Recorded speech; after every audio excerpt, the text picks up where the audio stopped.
Hello students, welcome to my channel study with hello Suman. तो आज के इस वीडियो में हम लोग कवर करेंगे प्रश्नावली 15.1 का 20 नंबर से स्टार्ट करेंगे। ठीक है, टोटल 5 क्वेश्चन है और इसमें क्योंकि टोटल 25 क्वेश्चन है, हम लोग 1 से लेकर 19 नंबर तक के क्वेश्चन को पूरा डिटेल कवर कर लिया है।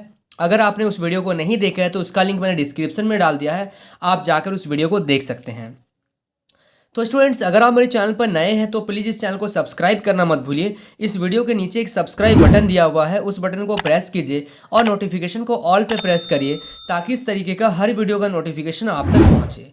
तो स्टूडेंट्स, चलिए इस वीडियो को बिना टाइम वेस्ट करते हुए फटाफट से स्टार्ट कर लेते हैं।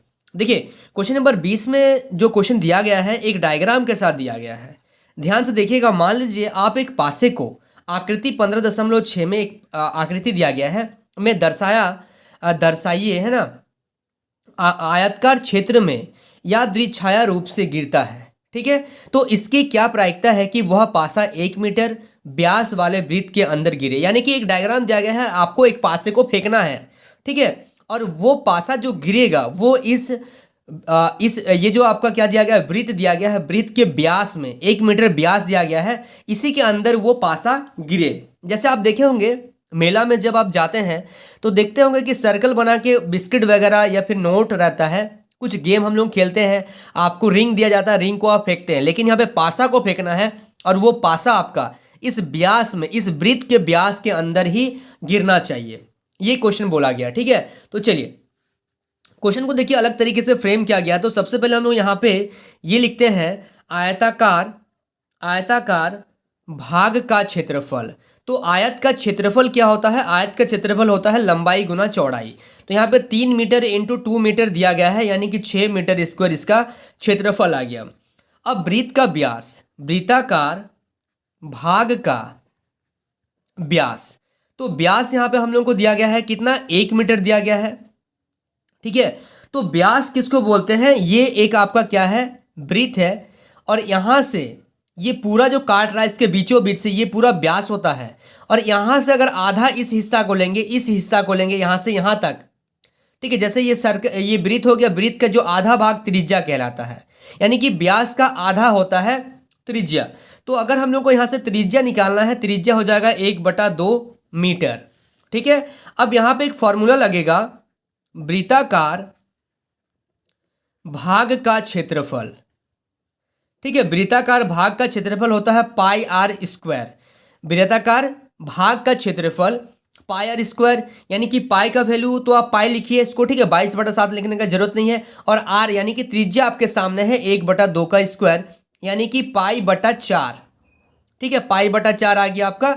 1/2 का स्क्वायर करेंगे तो 1/4, उसको जब गुना कर दीजिएगा, पाई गुना 1/4 कीजिएगा तो पाई को 1 से गुना करेंगे पाई, और नीचे कुछ नहीं है तो 1 से मल्टीप्लाई करेंगे तो यहां आ जाएगा 4। ठीक है, यहां तक समझ में आ रहा है।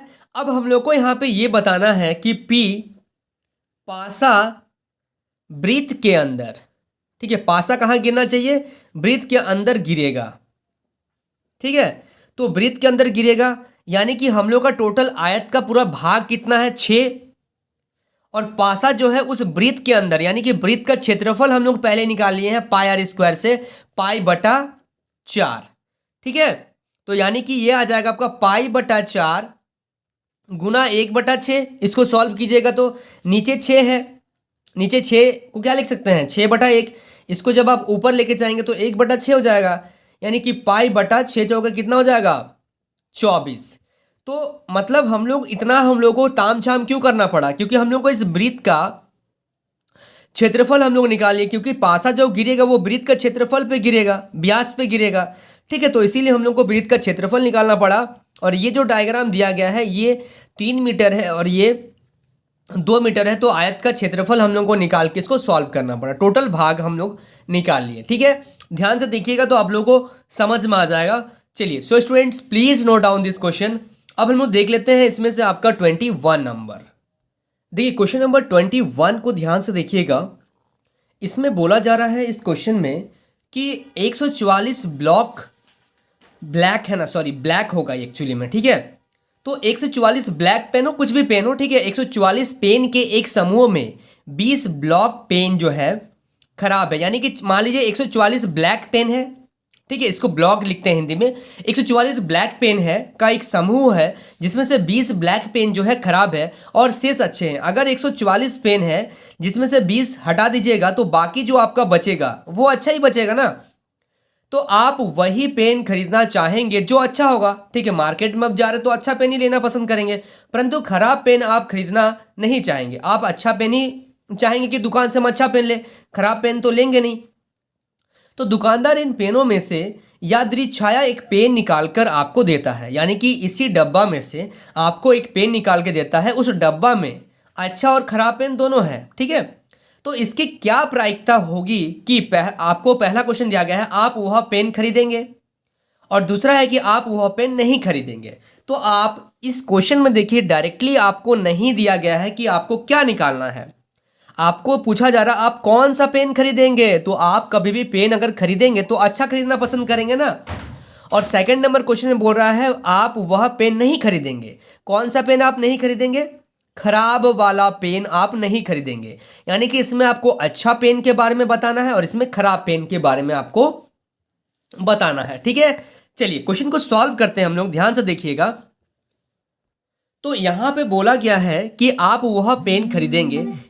तो क्वेश्चन नंबर 1 में अगर हम लोग सॉल्व करें आप वह पेन खरीदेंगे, तो इसका मतलब ये होगा, अगर 1 नंबर को हम लोग ध्यान से देखें, इसका मतलब इसका अर्थ क्या होगा, वह पेन क्या होगा, अच्छा होगा। ठीक है, ऑब्वियसली बात है कि आप अच्छा पेन ही खरीदेंगे।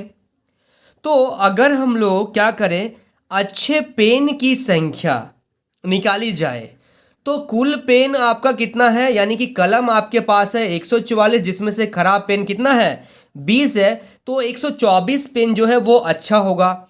यानी कि P प्रोबेबिलिटी और प्रायिकता आपको बताना है पेन अच्छा होगा।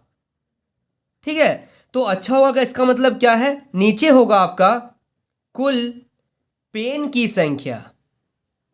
ठीक है, और ऊपर होगा आपका अच्छे पेन की संख्या।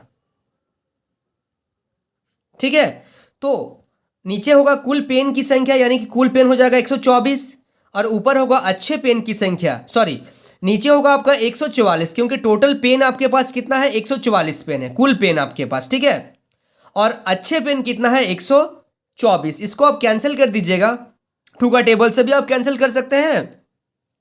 तो टू का टेबल से कैंसिल कीजिएगा तो आ जाएगा 62 और यहाँ पे आ जाएगा 72 72, फिर 2 का पाड़ा से 31 बार में और फिर ये 2 का पाड़ा से हो जाएगा आपका कितना 36 बार में, यानी कि 31/36 आपका आ गया यहाँ से पहला नंबर का क्वेश्चन का आंसर।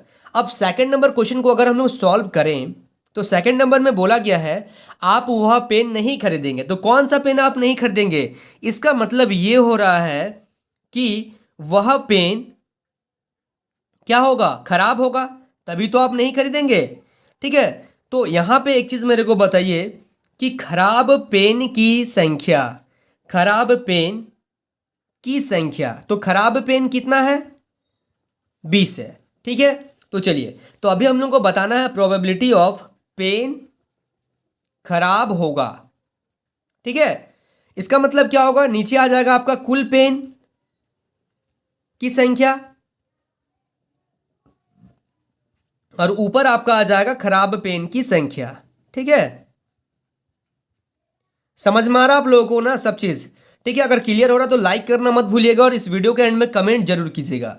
तो देखिए कुल पेन जो है आपका 144 है और खराब पेन कितना 20 है, इसको कैंसिल कर दीजिए ना सीधा। कितना का पाड़ा से कैंसिल कर सकते हैं, 4 का पाड़ा से आप कैंसिल कर दीजिए या आप 2 का से भी कर सकते हैं। ठीक है, 2 का से कीजिएगा तो 10 बार में, 2 का से कीजिएगा तो 7 और 2 72, 2 बचे 10 और यहाँ पे आ गया आपका 36, यानी कि 5/36 ये आ गया आपका फाइनल आंसर। ठीक है, समझ में आ रहा है। चलिए so students please note down this question.